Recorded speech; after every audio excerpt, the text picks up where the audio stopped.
So here we are at the beginning of 2020, and I can't believe it, I'm actually turning 50 this year. I've been vacillating for a while as to whether I'm actually going to do anything at all. I was feeling very introverted, but I thought about it and I thought, no, what a great opportunity to do something special. A couple of years ago I was introduced to a charity called Water for Africa, introduced to Phil Hepworth, my friend here, and I was given the opportunity to hear about what they were doing in Tanzania. And what they're focused on doing is delivering fresh, clean drinking water to the villages, which often have no water whatsoever. I was able to get involved and help them install wells. What I like about this charity is it's very focused and very tangible. All the money that you give them goes directly to installing the wells. And I was able to work with them on 2 villages, and each village is approximately 2,000 to 3,000 people. So I thought, what a great opportunity this year for my 50th to reach out and do a number of things. Organise a really big, fun party, to invite all my friends, to thank you for being part of my life. But most importantly, to share with you this wonderful charity, introduce you to Phil, and my aspiration is that collectively we can come together and raise enough money to install 10 wells in 10 different villages. As I said, what I like about this charity is it's very tangible, quantifiable. Every cent that we give to Phil and the charity will go directly to building the wells. And to quantify it, we need $5,500 to install 1 well.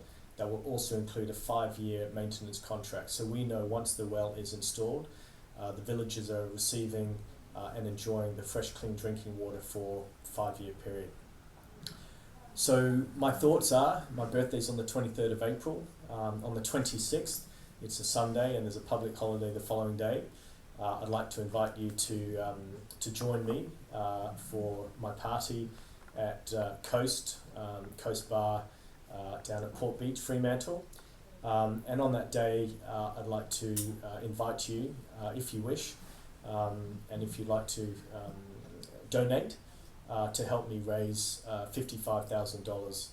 I'd like to introduce you to Phil and share with you and tell you a bit about the charity so you understand exactly what we're trying to achieve. So Phil, thank you for coming today. Great, thanks. As I say, I've known you for a couple of years, Yep. and I'm just in awe of what you do. And as I say, I think you really are very different to many of the other charities that I've come across. I think we all get contacted by people asking us for money, but what I like most is that the money I give you, I know, goes directly to the Sure. wells and really has a massive impact to those people that have no drinking water. And I think as I get older, I realise just how blessed I am and we are. We live in a wonderful place being Perth, and I think, turning 50, you sort of reflect, and I'd like to now try and be of more service to other people and to help those people that are a lot less fortunate. So perhaps you could just tell us a bit about the charity, how you started it, and Okay. yeah. Water for Africa started about 5 years ago. I've actually been travelling to Tanzania for 10 years. But the catalyst was I saw a statistic that 1 child dies every 15 seconds because they drink dirty water.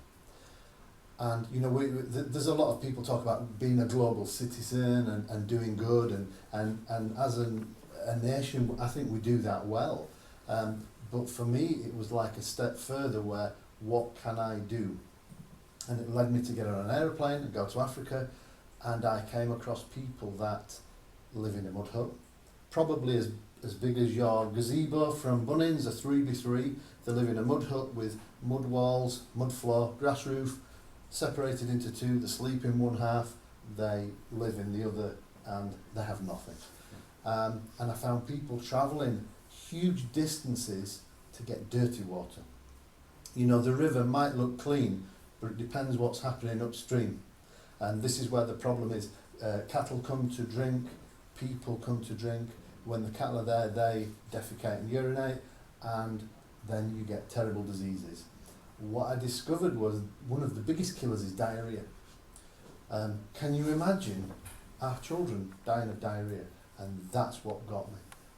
It's so preventable, and it should never happen.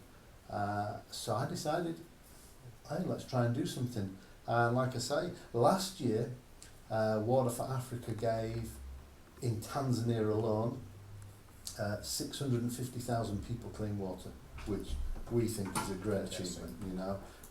I'm just an ordinary guy jumping on a plane and trying to make a difference.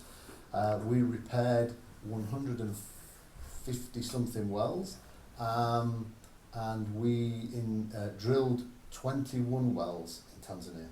Obviously we want to do so much more. And with your help I think we can do that. I think we can achieve it. I think next year we could drill 40 wells easily, you know.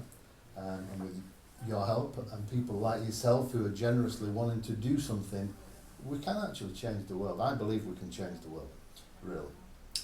Could you tell us a bit about the impact that it has, both collectively on the village and individually? I understand it's sort of... Huge. It's huge. It really is huge. I mean, the first thing I think that is impacted is health. We actually were at a village where there was like a clinic. So we asked them before we installed the well, what does it look like? And they said, we see 20 plus people every week with stomach issues, ranging from minor to really severe.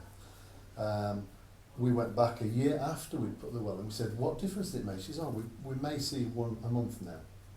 So we've gone from 80 plus to one a month. So it's huge. We've heard stories of, because it's always the girls, mums and daughters that go collect water. We have heard stories where they have been attacked, and sexually attacked. So it stops girls having to go to try and find water, which could be 5-10 kilometres just tracking through the bush. So all of a sudden, not only do they feel safe, their health improves, but now they have time. Where they were walking to fetch water, now they have time. So mum can get the kids off to school and maybe go out and grow some crops to feed the family, or whatever it is that she is doing in her village. So the impact is spread throughout. It's huge. It's absolutely huge. Yeah. Well, I know I've got 2 daughters, 10 and 7, and the thought of them going off and walking 3 hours in the desert to pick up a bucket of water is something I'd never want them to do. So I think on that basis, this is fantastic. It's a fantastic. Thank you.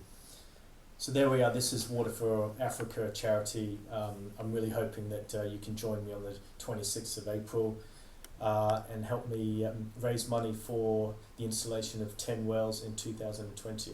Thank you, and I look forward to seeing you, and I'll make sure you have a good time. Thank you.